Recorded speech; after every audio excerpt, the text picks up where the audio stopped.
Hey, welcome to this episode of the Open House Show with your host, Jesse Meadow.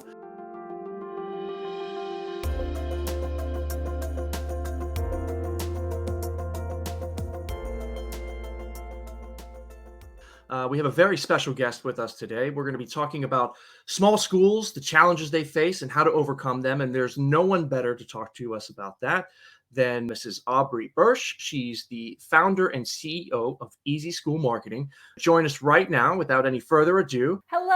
Thanks for having me, Jesse. I'm so excited to be here. Excellent. I'm thrilled to have you as well. I know that you've done many things over your years here, especially and specifically with helping these small schools. We're going to get to your initiative and movement that you've got going on here. I'm very excited that you've launched. I would love for you to kind of give us a rundown. Tell us a little bit about yourself. So excited to talk about this. First of all, I love marketing. I love independent schools. So it just all comes together perfectly in this bundle. In terms of how Easy School Marketing came to be, so I actually have been working in and with independent schools for the past 2 decades, basically. It all started before that. So I grew up with a family of educators. So my dad worked at this high school for like 30 years. So I was that child always in like the principal's office, running photocopies for my father as he worked summer school and stuff like that.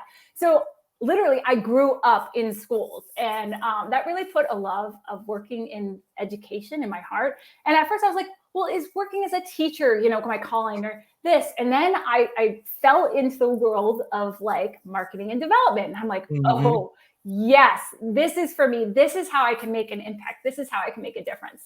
And so that really is kind of how Easy School Marketing started. I also have 2 children who attend independent small schools.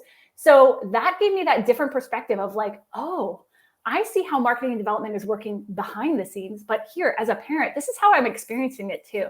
And it's really kind of helped me, bring some interesting and unique solutions to common problems that small schools face. So that's kind of my way of making my way to, where I am today at Easy School Marketing. I just love working in and with schools. It's just been an amazing journey. I've learned so much, and I just really enjoy working with these small schools. I found similar perspectives super useful. Travel, you start to interact with other schools, and now, similar to you, I'm looking for schools for my kids. This is my experience. This is where we should go. These are some things that are working. With Easy School Marketing, what is the big benefit that they're getting from this? Just the reason we love specializing in small schools, first of all, they have big hearts, right? They're amazing. And they're also trying to do what larger schools are doing, but usually with limited resources and budgets. And that's why we're like, yes, we're going to help you do this. And we get really excited because these teams have such big hearts and they have big goals. And so what we do is we help them get from point A to point B. So we often work with marketing, development, and enrollment teams to help kind of audit and assess what they currently have, and then develop strategies that work with the resources they currently have, right? Because that's where there's a lot of disconnect for small schools, is like they want to do this thing over here that everyone's telling them to do, but their resources and just don't allow for that. So what's the workaround? Like, how can we get that same result with the resources you currently have, right? So that's what we specialize in. We also do market research for small schools, where we really kind of dive in and get to know the constituent base. And, especially if they're dealing with an attrition challenge or an enrollment challenge, we're there to kind of provide that data through one-to-one interviews and an analysis that they can then take that data and move forward to make decisions.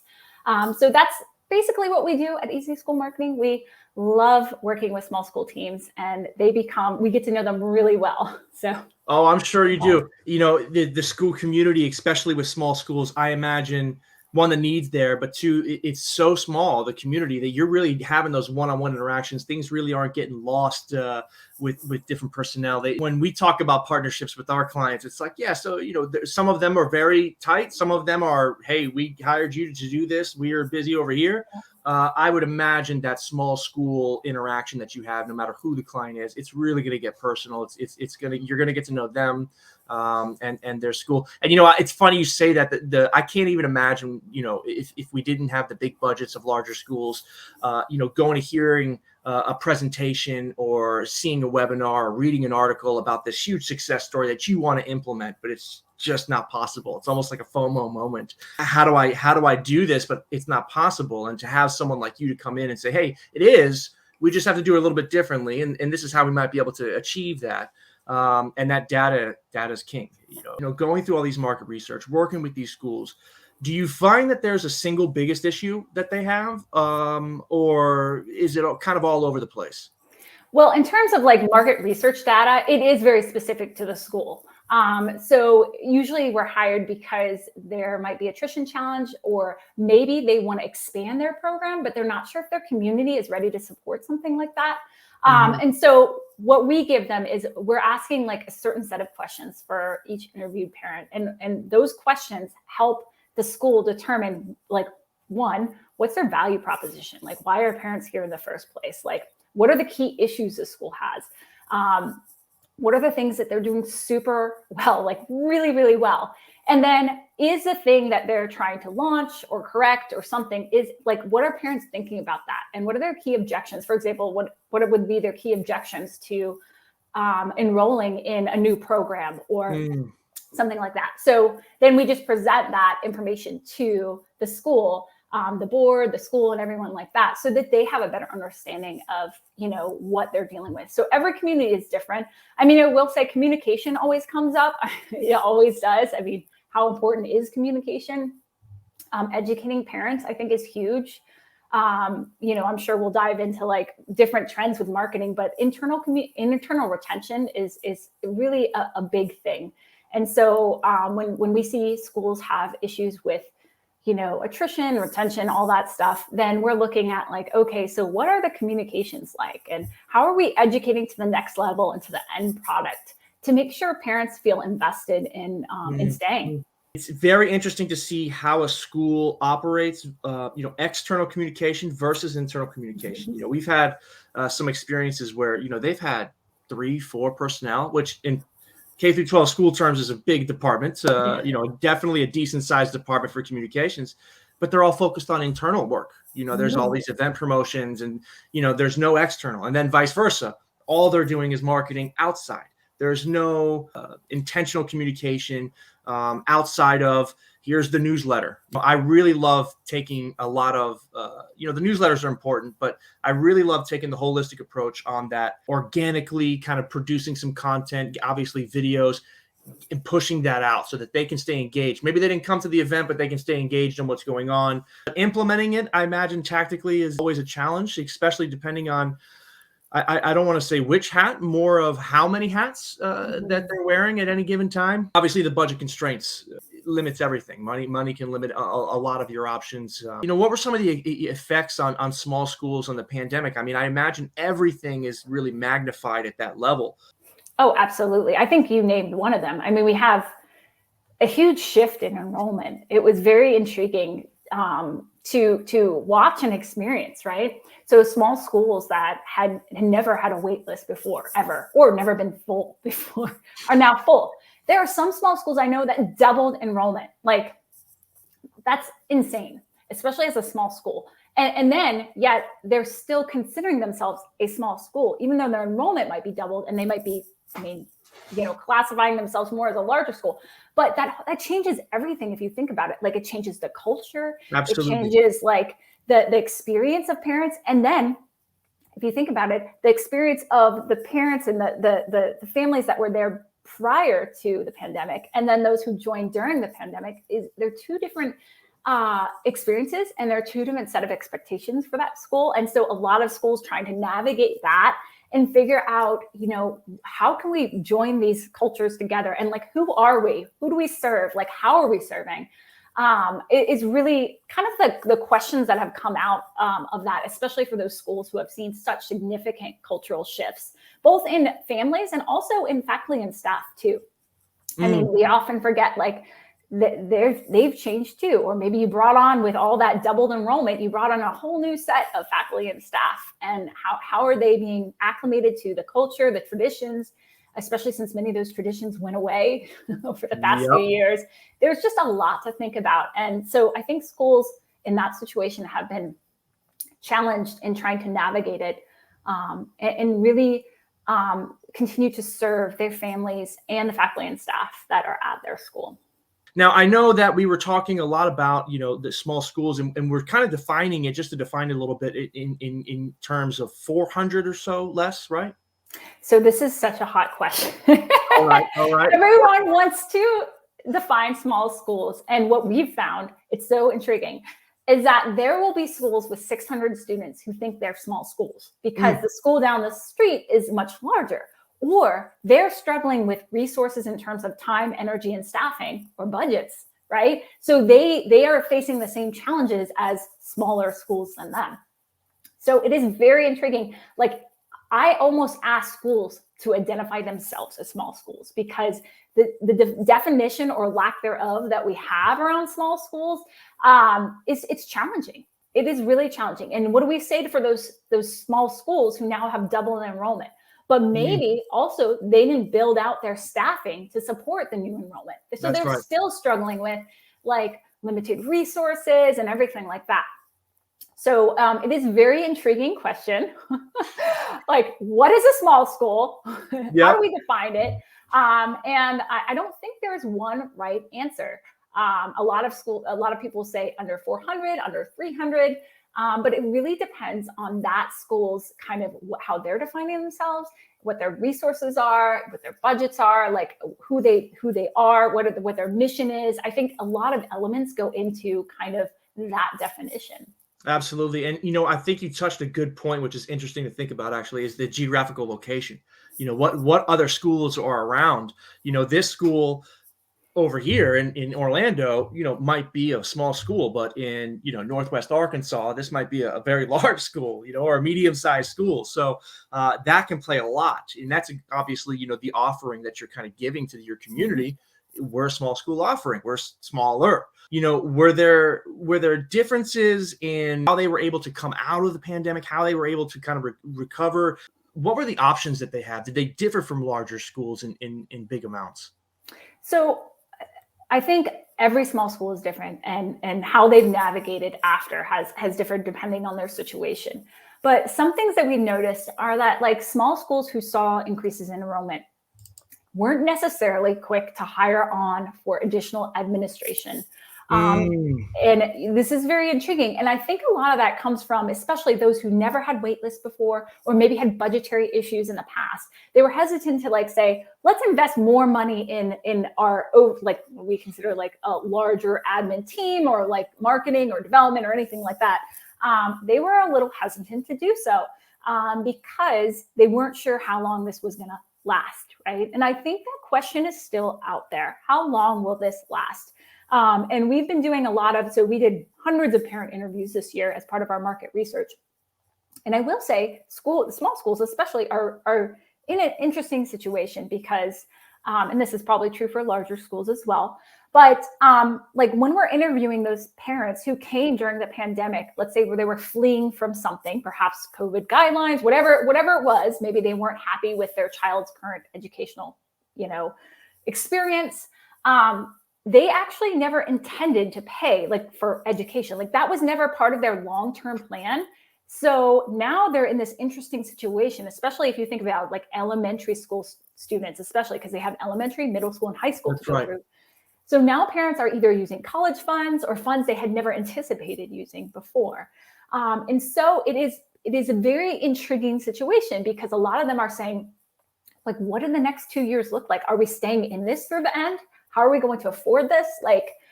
Do we continue to use our children's college funds for this piece? So it is very intriguing. And then there are people who never considered independent schools before, but now that they're in them, they're like, oh, we now see, right? We see the value and we want to stay for as long as we can.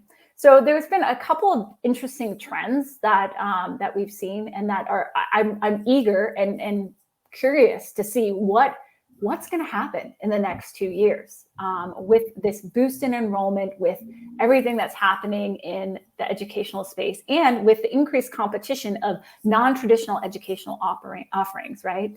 Which COVID clearly opened up. Oh yeah, I mean, I'm down here in Florida, and our whole state is flush with this process. It was never this year-long learning from an iPad or a computer. So, I do want to talk about your movement that you've got going on, this small school solutions movement, and, kind of how that has been. You launched this month, October, right? Just this last month? Launched in October. Yes. Awesome. Okay, so this is brand new. Yes. What is it? What are we trying to do here? I know it kind of flows into to the solutions that we're bringing to small schools, but kind of expand upon that a little bit for us. Sure. Okay. So it is a movement. Like, I am so passionate about this, and I'm passionate about it because I was one of those small school leaders who my school couldn't afford to send me to the big conferences that everyone was going to, because like the hotel, airfare, everything, and then I'd get there if I was able to go to a conference like that. And I'd be listening to presenters, and they'd be talking about like $50,000 marketing budgets and like all this stuff. And I'm like, oh yeah, me and my team that doesn't exist are supposed to implement these things. And so it was inspirational, but not actionable, right? So it was great to network with people, but what did I walk away with? And so this past year has been we launched our small school leaders program 2 years ago, which that's really like a virtual meetup we have monthly with leaders across the nation.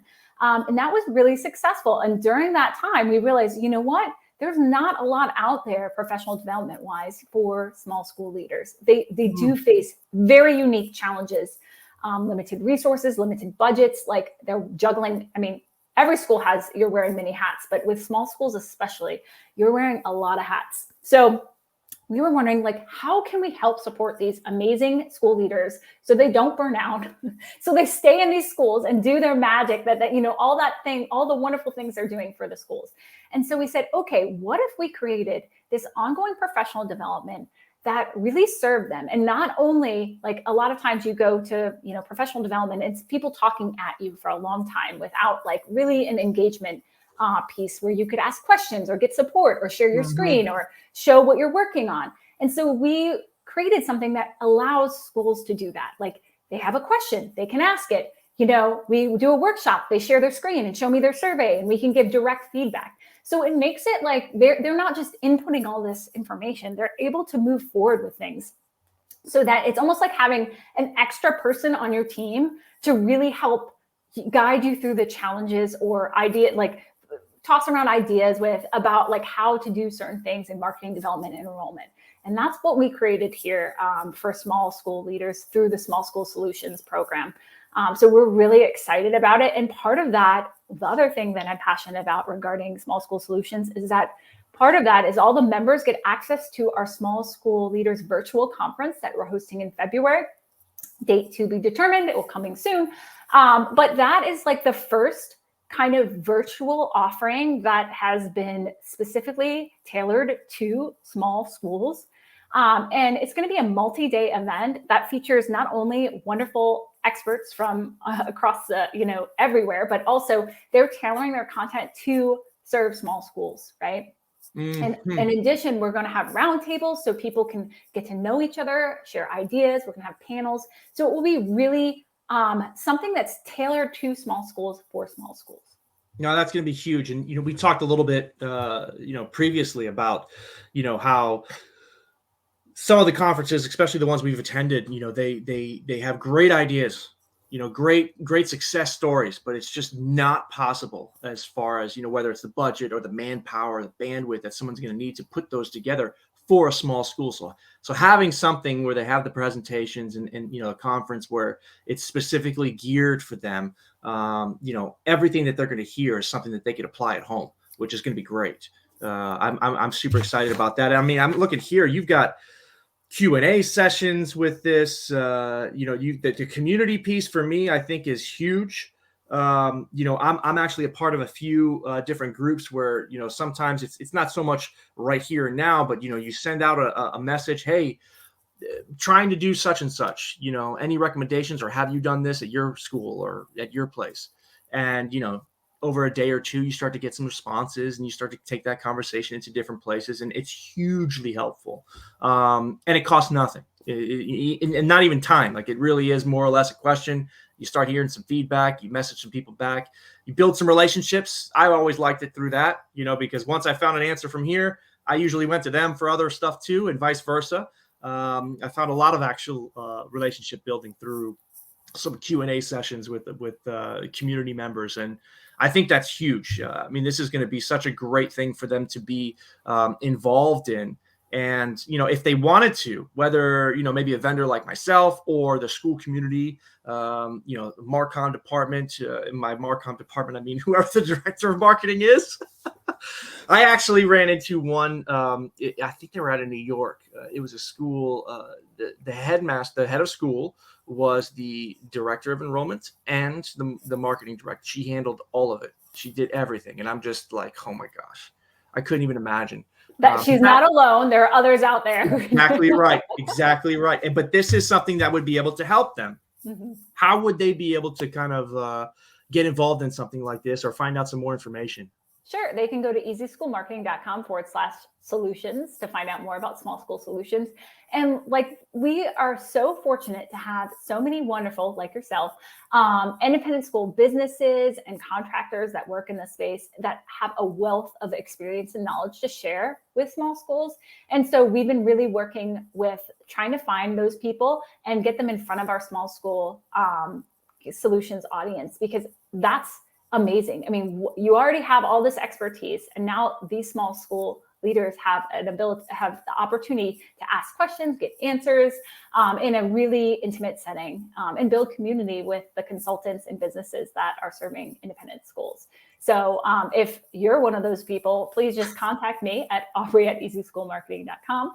But Jesse, I am very eager to have you involved in this process. So I can't wait for our Small School Solutions members to meet you. Yeah, absolutely. I'm super excited for it. I was trying to speak in the third person there for everyone else, but no, I'm definitely on board. I think it's great. And the good thing about it too is that there are niche vendors. Some focus on one thing, some focus on another thing, and kind of taking into consideration, very much like a conference setting. There are options for them to do it on their own. You don't always have to pay for someone to do it. It is time saver and energy saver. Kind of on that note, we always like to finish with thinking ahead. Mm-hmm. In your world, all right, small school marketing, are there any trends? Are we seeing some new trends that are coming out this year? Where do you see the small school marketing going?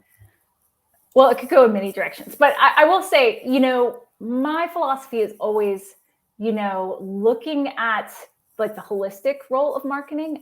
You've used that word quite a few times, but holistically, marketing, I think, has changed a lot and will continue to change. It is a holistic, marketing is everything that touches the school. It's external, it's internal, it's so huge. And I definitely would hope to see in the future more schools understanding the holistic nature of marketing, especially small schools, so that your marketing person, whoever that might be, is on has access to the board, can see the entire view of your small school, so can kind of this is kind of what we do when we go in, kind of say, okay, what's happening with this experience over here, or how can we streamline this? Looking at the holistic view of what's happening in the school, and just an understanding of that marketing touches everything. Yeah. And so to be very aware, I would say that is definitely one thing. I think internal marketing is huge. And like you mentioned before, if you've had an influx of students, now is the time, if you haven't been already, to focus on your internal marketing efforts and to really, I always like to say, you're always selling to the next level and to the end product. So how are you doing that strategically moving forward? What emails are going out? What events are there for parents and students? I think that's huge, and that's going to continue to be huge moving forward. So there's a lot of different things I would suggest. And then I would say that it's also figuring out your zone of genius. So zone of genius and return on investment are huge, especially for small school and small school marketing teams.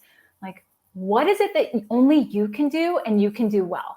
Mm-hmm. And then looking at your time and energy, what's getting the biggest return on investment, like tracking the data and everything like that.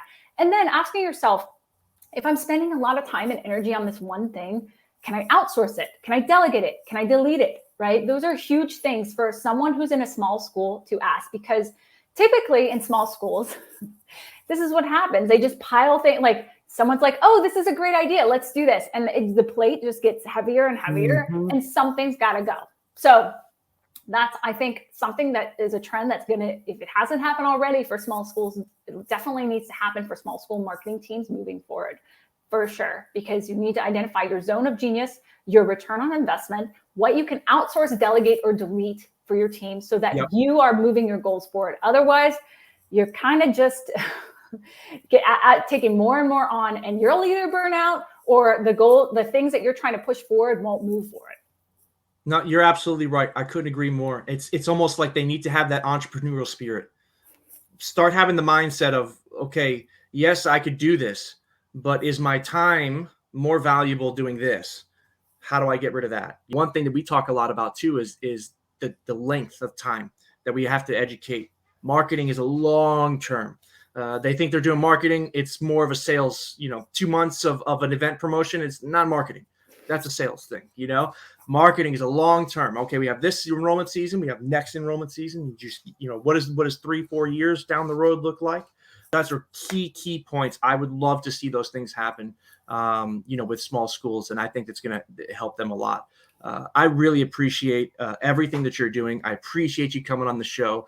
I hope everyone goes out and checks out this new movement that we've got going on, the Small School Solutions.